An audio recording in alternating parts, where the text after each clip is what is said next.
बिस्मिल्लाहिर्रहमानिर्रहीम। Science today से welcome. आज हम एनिमल सेल पढ़ेंगे। ये मैट्रिक लेवल तक जो है वो स्टूडेंट्स जो हैं इसको बहुत अच्छे तरीके से जो है वो पढ़ सकते हैं, फॉलो कर सकते हैं और ये सारी चीज़ें जो हैं आपको समझ आ जाएंगी। विद इन 5 मिनट्स जो है हम इसको कंक्लूड कर देंगे। सबसे पहले हम देखते हैं कि एनिमल सेल जो है वो एक झिल्ली में या एक सेल मेम्ब्रेन जो है, आउटर कवरिंग जिसे हम कहते हैं, उसमें ये लिपटा होता है और इसे हम कहते हैं प्लाज्मा मेम्ब्रेन या सेल मेम्ब्रेन। और इस प्लाज्मा मेम्ब्रेन के अंदर जो है वो सारा साइटोप्लाज्म या प्रोटोप्लाज्म होता है और इसके अंदर सेंटर में जो है वो न्यूक्लियस है। न्यूक्लियस और सेल मेम्ब्रेन के दरमियान जो है वो साइटोप्लाज्म है और ये पूरा जो है वो लिविंग मैटर होता है, इसे हम प्रोटोप्लाज्म कहते हैं। और इसके जो हैं डिफरेंट पार्ट्स जो हैं उसको हम कहते हैं सेल ऑर्गेनेलीज। अब हम वन बाय वन जो है वो पढ़ेंगे। यहाँ से हम इसको शुरू कर देते हैं। आप देखें कि ये जो है ये सेंट्रियोल्स हैं। ये सेंट्रियोल्स जो हैं वो यानी रॉड शेप्ड स्ट्रक्चर्स होती हैं और ट्यूब्यूल्स होते हैं जो कि यानी सिर्फ एनिमल सेल्स में होते हैं। और ये सेल डिवीज़न जो है जब एनिमल सेल डिवाइड कर रहा होता है तो स्पिंडल फॉर्मेशन में जो है वो की रोल प्ले करते हैं। और ये दो सेंट्रियोल्स हैं, एक इस पोल पर आ जाता है और दूसरे इस पोल पर at the onset of cell division. और स्पिंडल फाइबर्स जो हैं वो यानी अरेंज होते हैं और क्रोमोसोम्स इसके ऊपर एम्बेडेड हो जाते हैं। उसके बाद हम देखते हैं कि ये स्मूथ एंडोप्लाज्मिक रेटिकुलम है।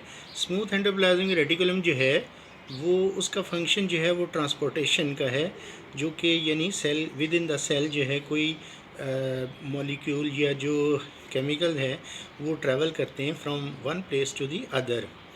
उसके बाद जो है ये माइटोकॉन्ड्रिया है। माइटोकॉन्ड्रियन का मतलब है कि एक सिंगुलर और माइटोकॉन्ड्रिया इसका प्लूरल होता है। तो ये माइटोकॉन्ड्रिया जो हैं वो यानी एनर्जी जो है वो प्रोवाइड करते हैं और इसको हम कहते हैं power house of the cell, जो कि यानी कि ग्लूकोज की ऑक्सीडेशन रिडक्शन जो का प्रोसेस जो है वो माइटोकॉन्ड्रिया में होता है। और उसके बाद जो है वो ये लाइसोसोम्स हैं।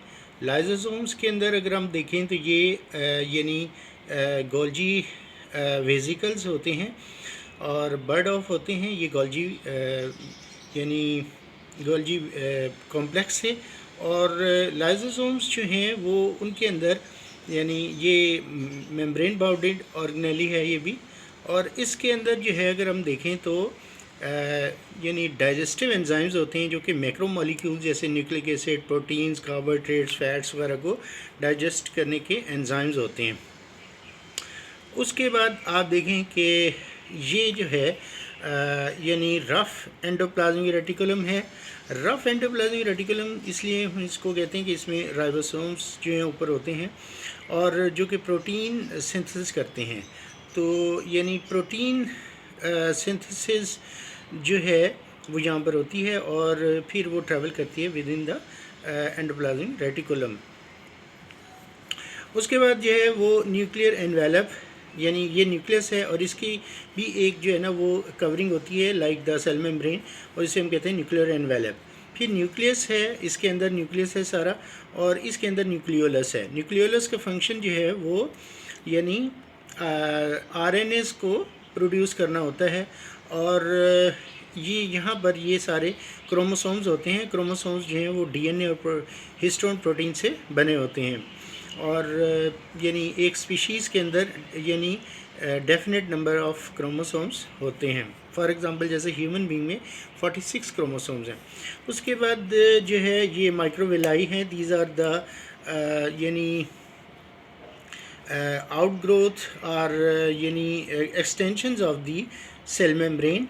और ये ऐसे सेल्स में होती हैं जहाँ पर यानी एब्जॉर्प्टिव उनका फंक्शन होता है, जैसे कि हमारी इंटेस्टाइन के जो सेल्स हैं उनके अंदर ये माइक्रोविलाई होती हैं जो कि यानी सरफेस एरिया को इंक्रीज़ करते हैं और यानी डाइजेशन प्रोडक्ट्स जो हैं उनको एब्जॉर्ब करने में ज़्यादा इसका जो है वो यानी बेहतर तरीके पर एब्जॉर्ब करते हैं।